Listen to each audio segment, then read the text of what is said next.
Hey there! It's time for another episode of the Verb of the Day with simple and easy Arabic. Hate. As an imperative masculine, ikrah. As an imperative feminine, ikrahi.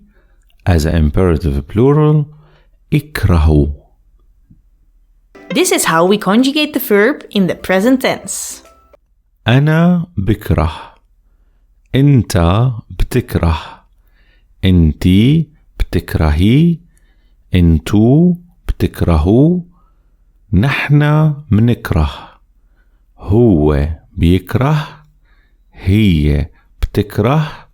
هنن بيكرهوا. Let's see how we conjugate the verb in the simple past. أنا كرهت. أنت كرهت. أنتي كرهتي. أنتو كرهتوا. نحن كرهنا. هو كره. هي كرهت. هنن كرهوا. Did you enjoy our video? And do you want to learn more? Check out our Patreon.